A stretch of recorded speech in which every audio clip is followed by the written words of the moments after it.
शिरसा देवं गौरीपुत्रं विनायकम् भक्तवासं स्मरे नित्य मयुकामार्थसिद्धये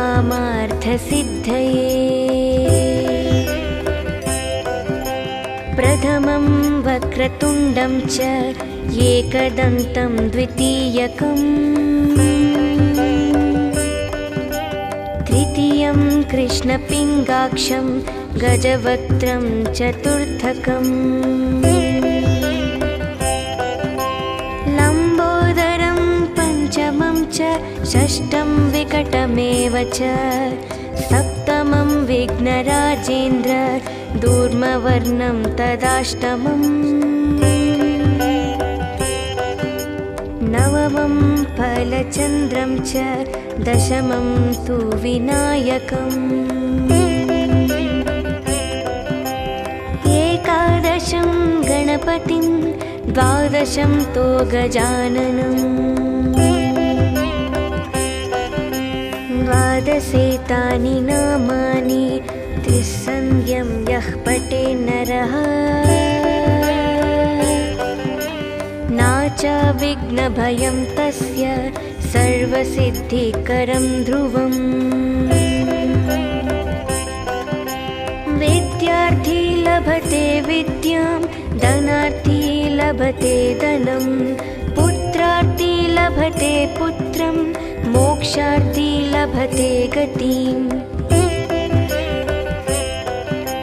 जपेत् गणपतिस्तोत्रं शतभिर्मासे वित्फलं लभेत् संवत्सरेण सिद्धिं च लभते नत्र संशयः अष्टनं ब्राह्मणं च लिखित्वा यः समर्पयेत् तस्य विद्या भवेत् सर्वा गणेशाय प्रसादतः इति श्रीनारदपुराणे संकष्टनाशनं नाम श्रीगणपतिस्तोत्रं सम्पूर्णम्।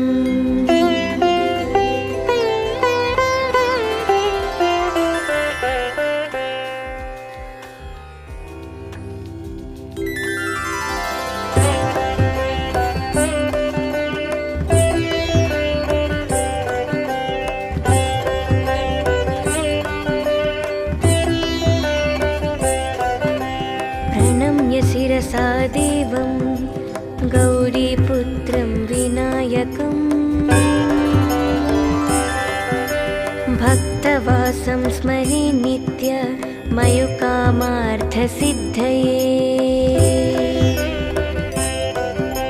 प्रथमं वक्रतुण्डं च एकदन्तं द्वितीयकम्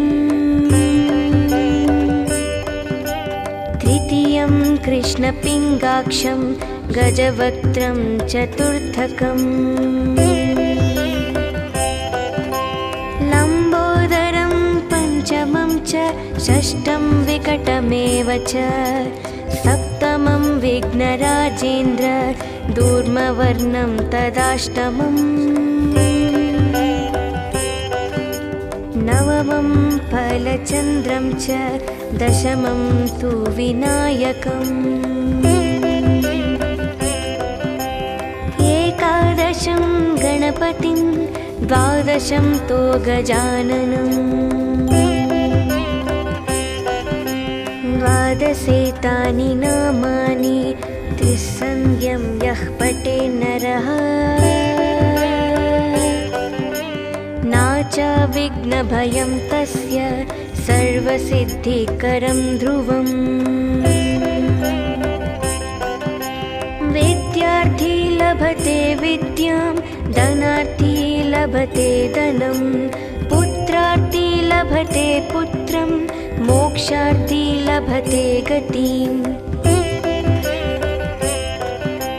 जपेत् गणपतिस्तोत्रं शतभिर्मासे वित्फलं लभेत् संवत्सरेण सिद्धिं च लभते नत्र संशयः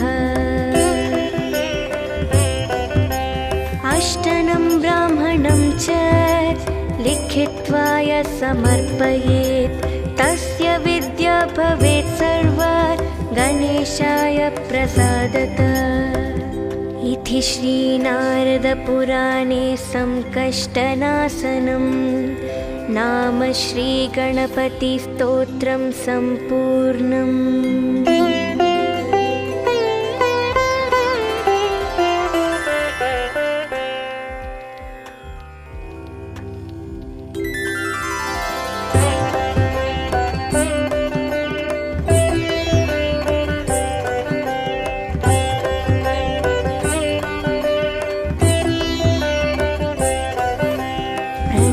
शिरसा देवं गौरीपुत्रं विनायकं भक्तवासं स्मरे नित्य मयुकामार्थसिद्धये। प्रथमं वक्रतुण्डं च एकदन्तं द्वितीयकम् तृतीयं कृष्णपिङ्गाक्षं गजवक्त्रं चतुर्थकम् लम्बोदरं पञ्चमं च षष्ठं विकटमेव च सप्तमं विघ्नराजेन्द्र दूर्मवर्णं तदाष्टमम् नवमं फलचन्द्रं च दशमं तु विनायकम् एकादशं गणपतिं द्वादशं तो गजाननम् द्वादशेतानि नामानि त्रिसन्ध्यं यः पठे नरः नाचा विघ्नभयं तस्य सर्वसिद्धिकरं ध्रुवम्।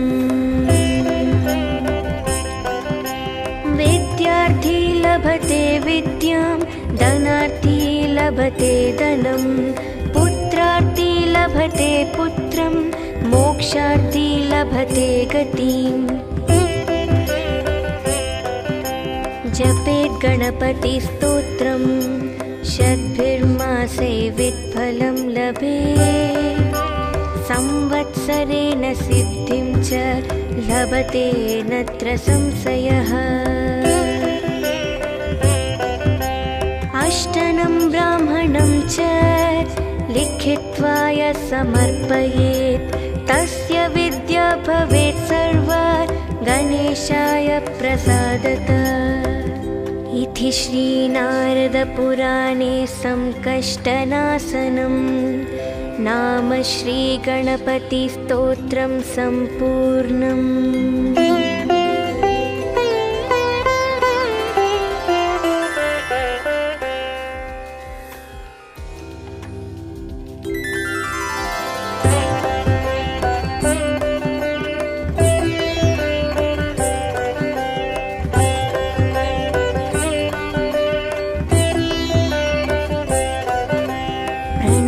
शिरसा देवं गौरीपुत्रं विनायकं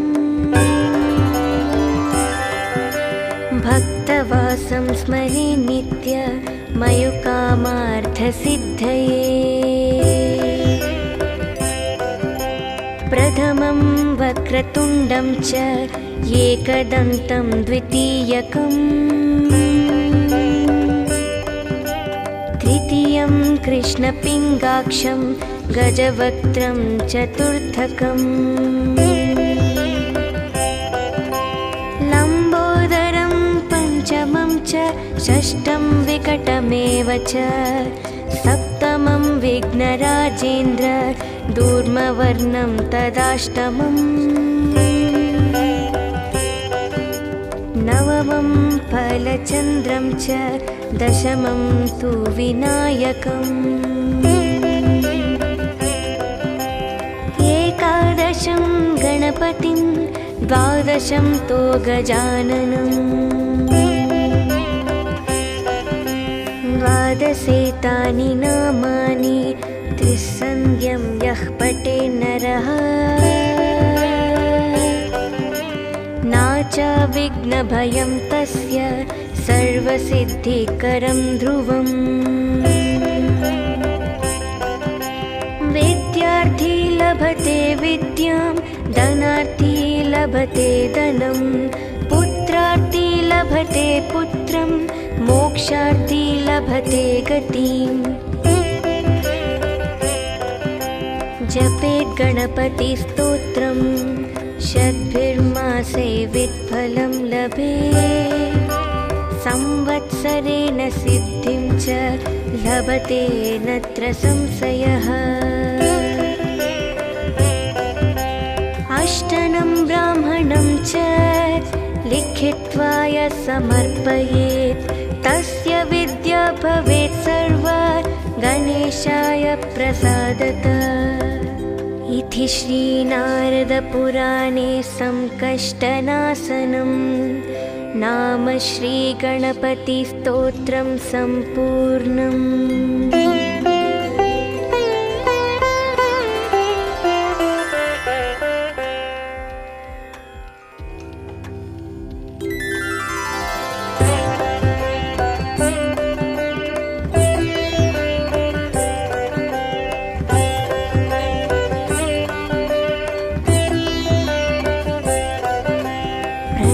शिरसा देवं गौरीपुत्रं विनायकम्,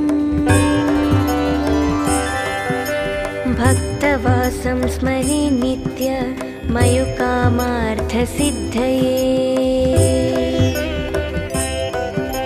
प्रथमं वक्रतुण्डं च एकदन्तं द्वितीयकम्, तृतीयं कृष्णपिङ्गाक्षं गजवक्त्रं चतुर्थकम्, लम्बोदरं पञ्चमं च षष्ठं विकटमेव च, सप्तमं विघ्नराजेन्द्र दूर्मवर्णं तदाष्टमम्, नवमं फलचन्द्रं च दशमं तु विनायकम्, एकादशं गणपतिं द्वादशं तो गजाननम्, द्वादशेतानि नामानि त्रिसन्ध्यं यः पठे नरः, नाच विघ्नभयं तस्य सर्वसिद्धिकरं ध्रुवम्। विद्यार्थी लभते विद्यां, धनार्थी लभते धनं, पुत्रार्थी लभते पुत्रं, मोक्षार्थी लभते गतिम्। जपेत् गणपतिस्तोत्रं शतभिर्मासे वित्फलं लभेत्। संवत्सरेण सिद्धिं च लभते नत्र संशयः। अष्टनं ब्राह्मणं च लिखित्वा यः समर्पयेत्, तस्य विद्या भवेत् सर्वा गणेशाय प्रसादतः। इति श्रीनारदपुराणे संकष्टनाशनं नाम श्रीगणपतिस्तोत्रं सम्पूर्णम्।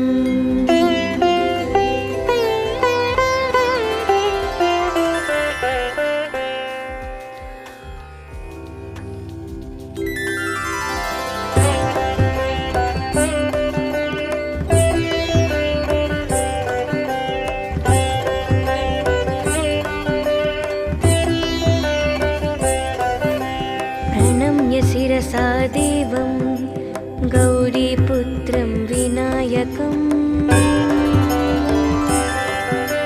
भक्तवासं स्मरे नित्य मयुकामार्थसिद्धये।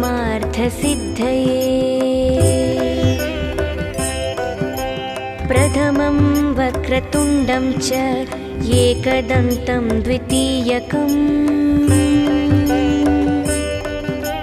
तृतीयं कृष्णपिङ्गाक्षं गजवक्त्रं चतुर्थकम्,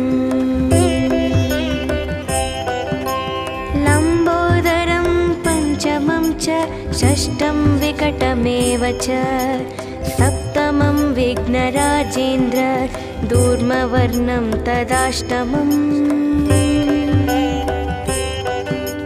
नवमं फलचन्द्रं च दशमं तु विनायकम् एकादशं गणपतिं द्वादशं तो गजाननम्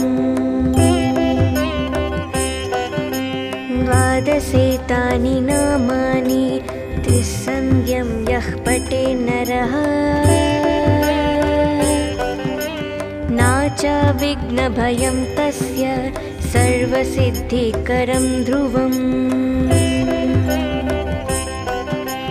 विद्यार्थी लभते विद्यां धनार्थी लभते धनं पुत्रार्थी लभते पुत्रं मोक्षार्थी लभते गतिम् जपेत् गणपतिस्तोत्रम् षड्भिर्मासे वित्फलं लभेत् संवत्सरेण सिद्धिं च लभते नत्र संशयः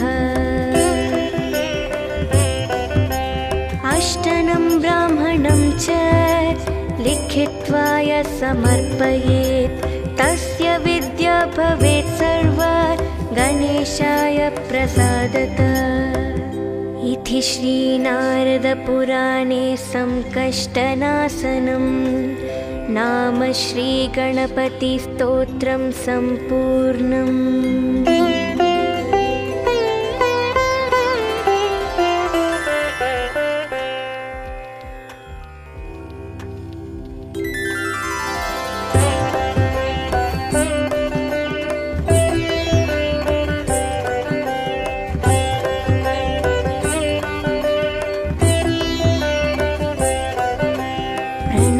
शिरसा देवं गौरीपुत्रं विनायकम् भक्तवासं स्मरे नित्य मयुकामार्थसिद्धये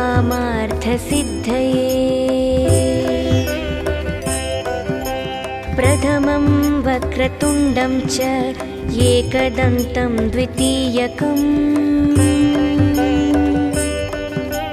तृतीयं कृष्णपिङ्गाक्षं गजवक्त्रं चतुर्थकम् लम्बोदरं पञ्चमं च षष्ठं विकटमेव च सप्तमं विघ्नराजेन्द्र दूर्मवर्णं तदाष्टमम्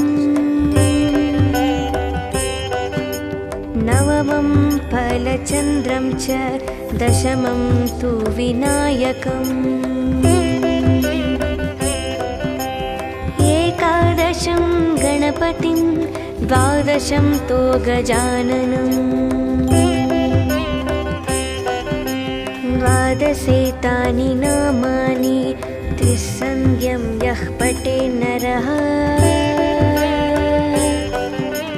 नाचा विघ्नभयं तस्य सर्वसिद्धिकरं ध्रुवम्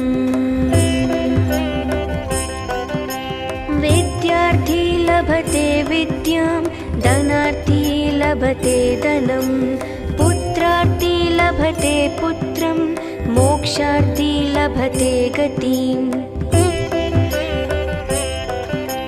जपेत् गणपतिस्तोत्रम् षड्भिर्मासे वित्फलं लभेत् संवत्सरेण सिद्धिं च लभते नत्र संशयः अष्टनं ब्राह्मणं च लिखित्वा यः समर्पयेत् तस्य विद्या भवेत् सर्वा गणेशाय प्रसादतः इति श्रीनारदपुराणे संकष्टनाशनं नाम श्रीगणपतिस्तोत्रं सम्पूर्णम्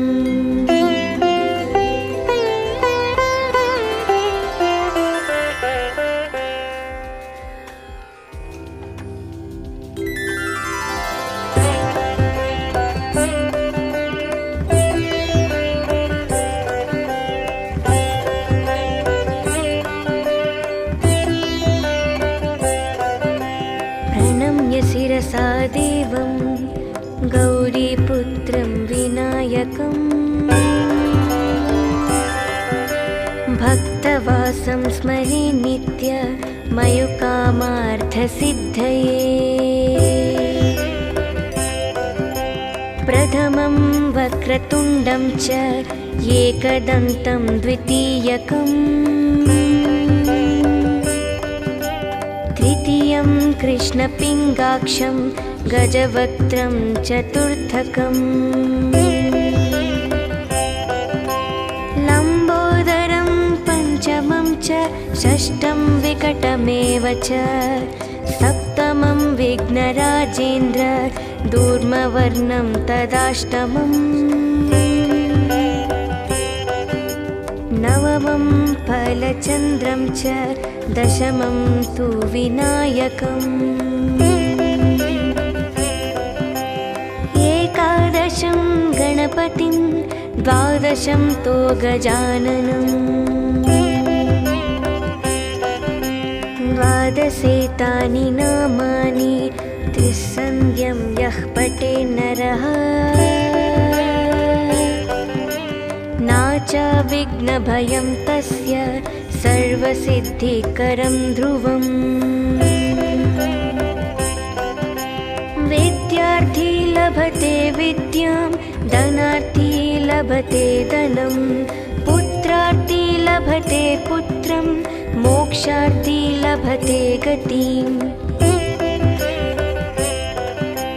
जपेत् गणपतिस्तोत्रं शतभिर्मासे वित्फलं लभेत्, संवत्सरेण सिद्धिं च लभते नत्र संशयः।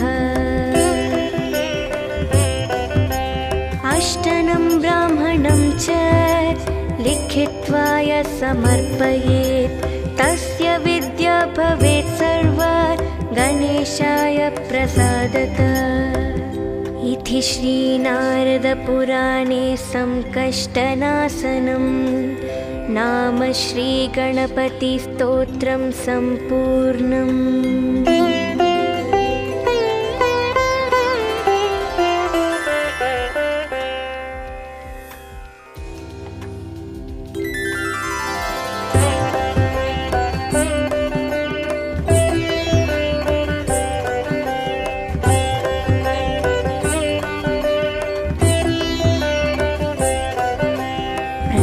शिरसा देवं गौरीपुत्रं विनायकम्, भक्तवासं स्मरे नित्य मयुकामार्थसिद्धये।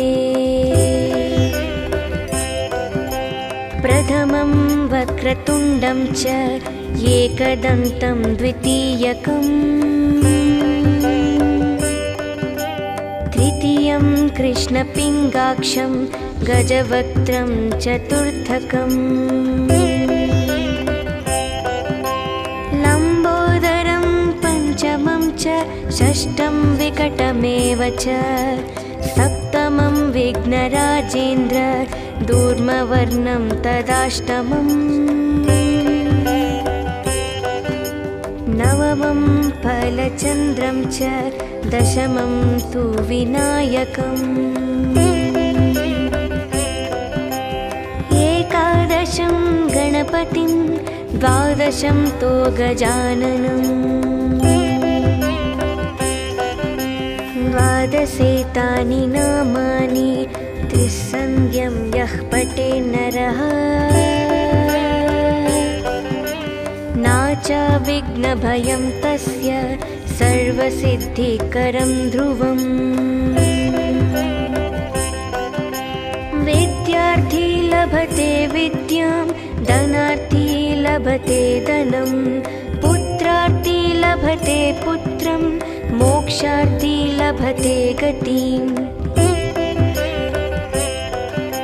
जपेत् गणपतिस्तोत्रं शतभिर्मासे वित्फलं लभेत्, संवत्सरेण सिद्धिं च लभते नत्र संशयः।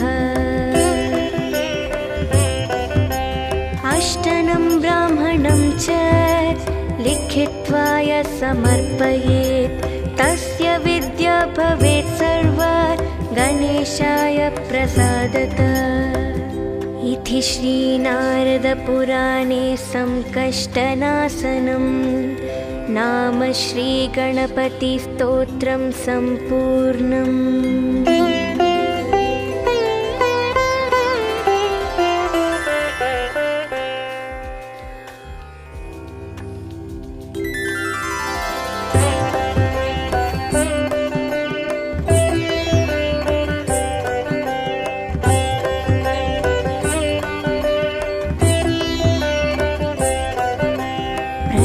शिरसा देवं गौरीपुत्रं विनायकं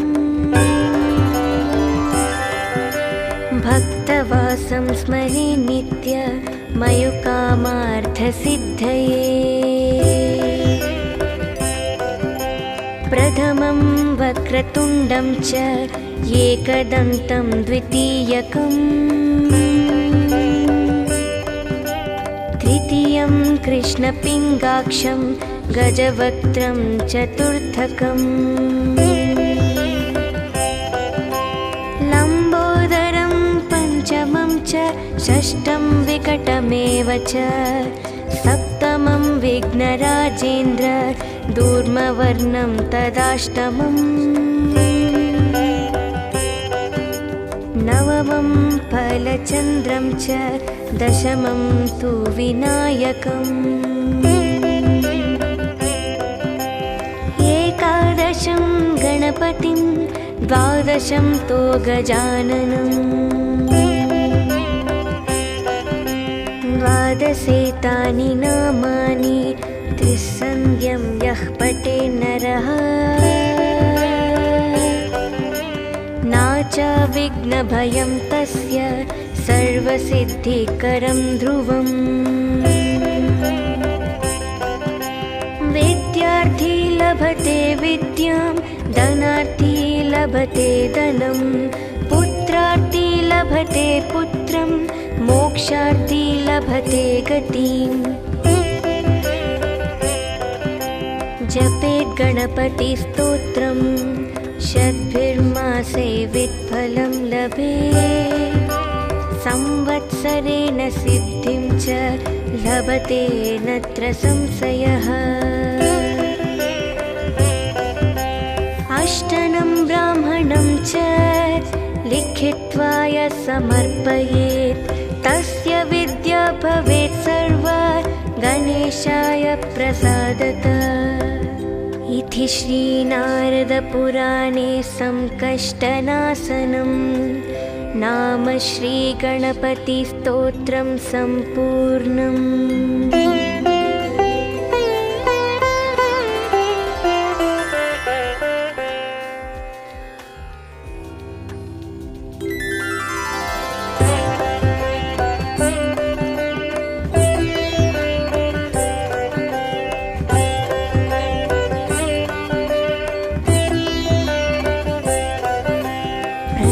शिरसा देवं गौरीपुत्रं विनायकं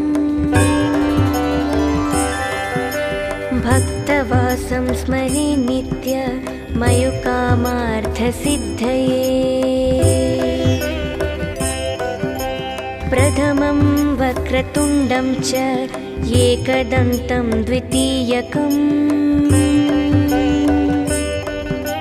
तृतीयं कृष्णपिङ्गाक्षं गजवक्त्रं चतुर्थकम्, लम्बोदरं पञ्चमं च षष्ठं विकटमेव च, सप्तमं विघ्नराजेन्द्र दूर्मवर्णं तदाष्टमम्,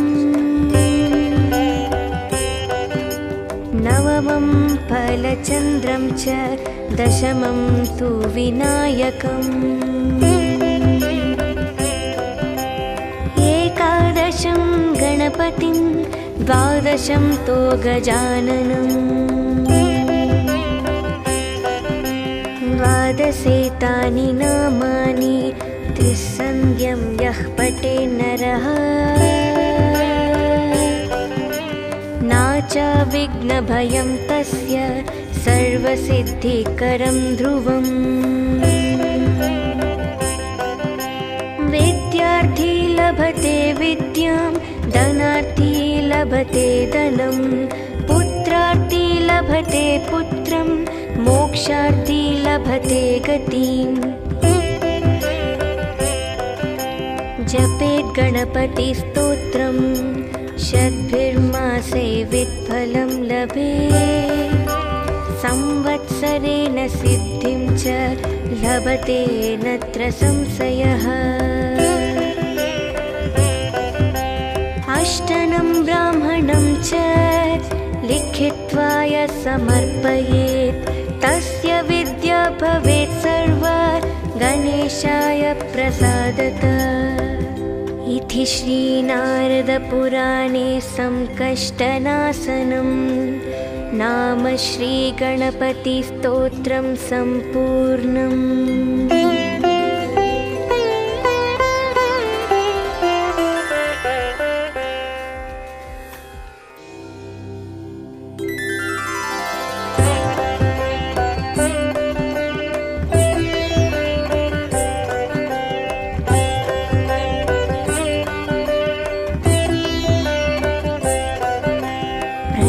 शिरसा देवं गौरीपुत्रं विनायकम्, भक्तवासं स्मरे नित्य मयुकामार्थसिद्धये।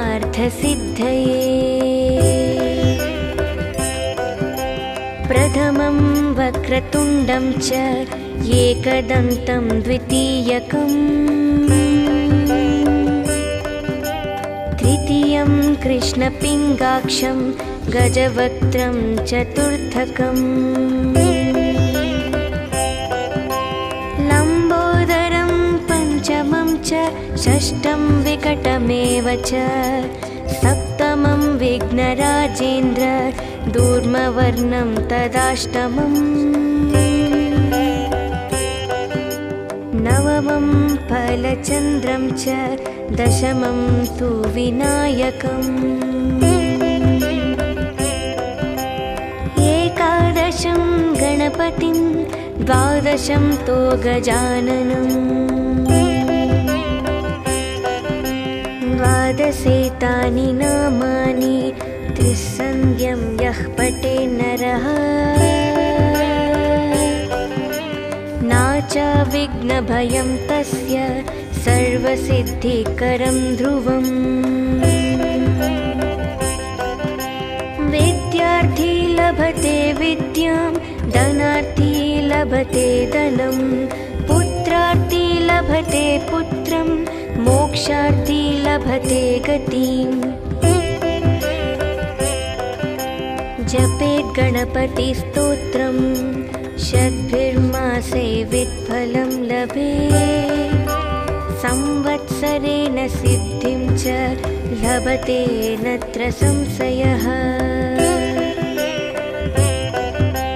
अष्टनं ब्राह्मणं च लिखित्वा यः समर्पयेत्, तस्य विद्या भवेत् सर्वा गणेशाय प्रसादतः। इति श्रीनारदपुराणे संकष्टनाशनं नाम श्रीगणपतिस्तोत्रं सम्पूर्णम्।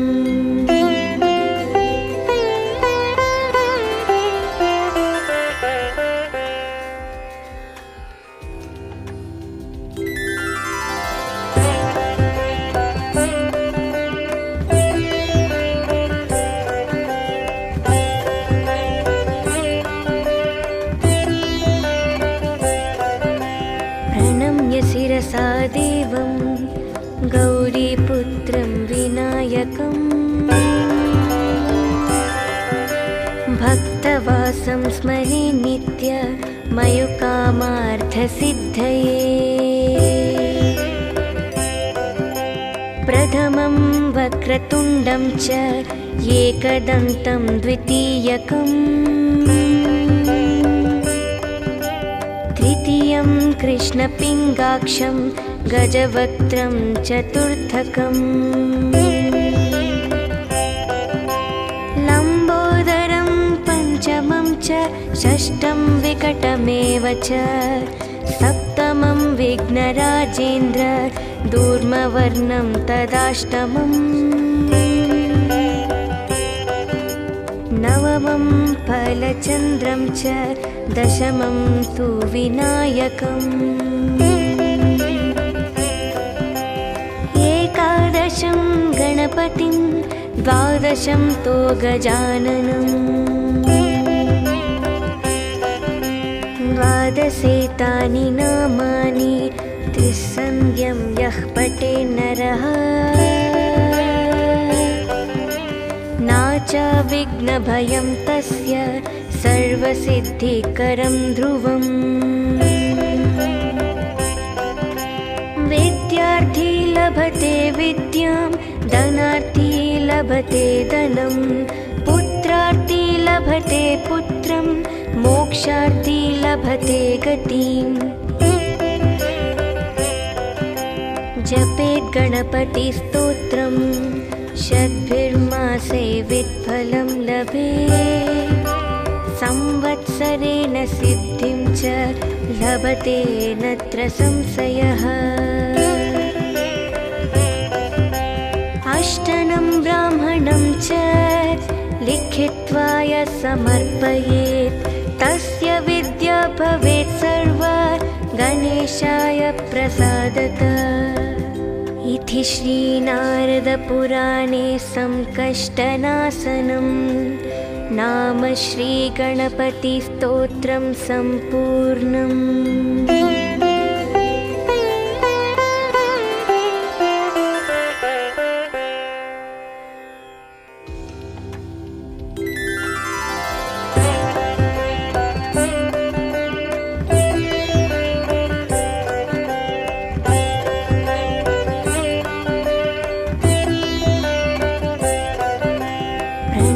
शिरसा देवं गौरीपुत्रं विनायकम् भक्तवासं स्मरे नित्य मयुकामार्थसिद्धये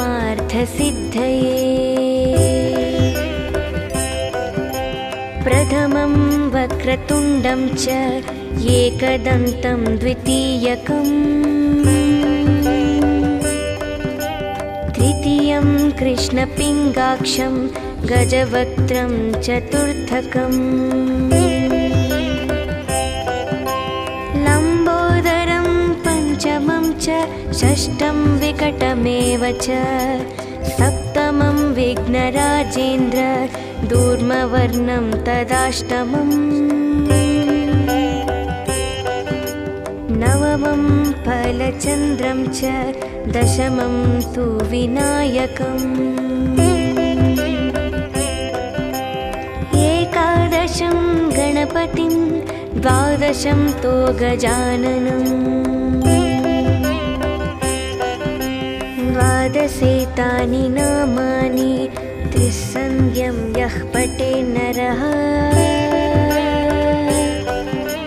नाचा विघ्नभयं तस्य सर्वसिद्धिकरं ध्रुवम् विद्यार्थी लभते विद्यां धनार्थी लभते धनं पुत्रार्थी लभते पुत्रं मोक्षार्थी लभते गतिम् जपेत् गणपतिस्तोत्रम् शतभिर्मासे वित्फलं लभेत् संवत्सरेण सिद्धिं च लभते नत्र संशयः अष्टनं ब्राह्मणं च लिखित्वा यः समर्पयेत् तस्य विद्या भवेत् सर्वा गणेशाय प्रसादतः इति श्रीनारदपुराणे संकष्टनाशनं नाम श्रीगणपतिस्तोत्रं सम्पूर्णम्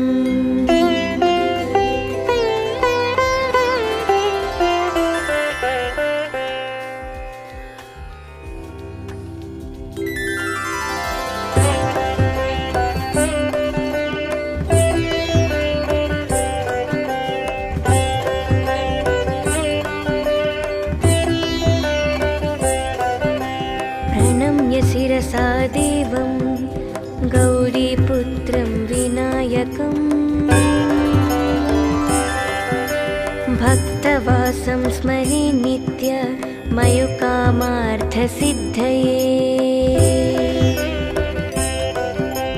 प्रथमं वक्रतुण्डं च एकदन्तं द्वितीयकम्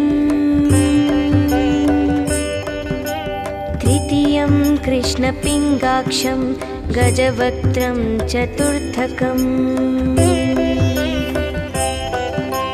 लम्बोदरं पञ्चमं च षष्ठं विकटमेव च सप्तमं विघ्नराजेन्द्र दूर्मवर्णं तदाष्टमम् नवमं फलचन्द्रं च दशमं तु विनायकम् एकादशं गणपतिं द्वादशं तो गजाननम् द्वादशेतानि नामानि त्रिसन्ध्यं यः पठे नरः नाचा विघ्नभयं तस्य सर्वसिद्धिकरं ध्रुवम् विद्यार्थी लभते विद्यां धनार्थी लभते धनं पुत्रार्थी लभते पुत्रं मोक्षार्थी लभते गतिम् जपेत् गणपतिस्तोत्रं शतभिर्मासे वित्फलं लभेत् संवत्सरेण सिद्धिं च लभते नत्र संशयः अष्टनं ब्राह्मणं च लिखित्वा यः समर्पयेत् तस्य विद्या भवेत् सर्वा गणेशाय प्रसादतः इति श्रीनारदपुराणे संकष्टनाशनं नाम श्रीगणपतिस्तोत्रं सम्पूर्णम्।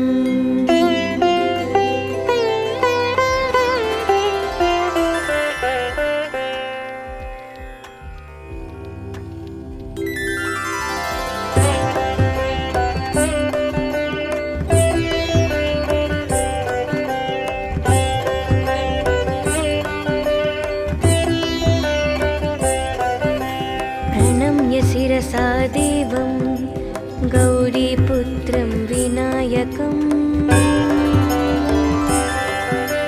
भक्तवासं स्मरे नित्य मयुकामार्थसिद्धये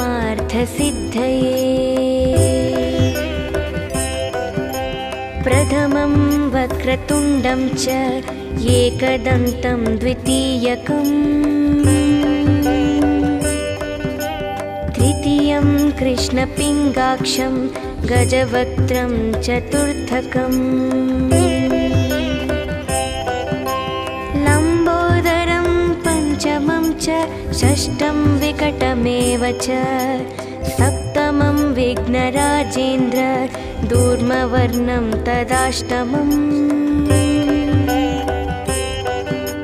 नवमं फलचन्द्रं च दशमं तु विनायकम् एकादशं गणपतिं द्वादशं तो गजाननम् द्वादशेतानि नामानि त्रिसन्ध्यं यः पठे नरः नाचा विघ्नभयं तस्य सर्वसिद्धिकरं ध्रुवम् विद्यार्थी लभते विद्यां धनार्थी लभते धनं पुत्रार्थी लभते पुत्रं मोक्षार्थी लभते गतिम् जपेत् गणपतिस्तोत्रं शतभिर्मासे वित्फलं लभेत् संवत्सरेण सिद्धिं च लभते नत्र संशयः अष्टनं ब्राह्मणं च लिखित्वा य समर्पयेत् तस्य विद्या भवेत् सर्वा गणेशाय प्रसादतः। इति श्रीनारदपुराणे संकष्टनाशनं नाम श्रीगणपतिस्तोत्रं सम्पूर्णम्।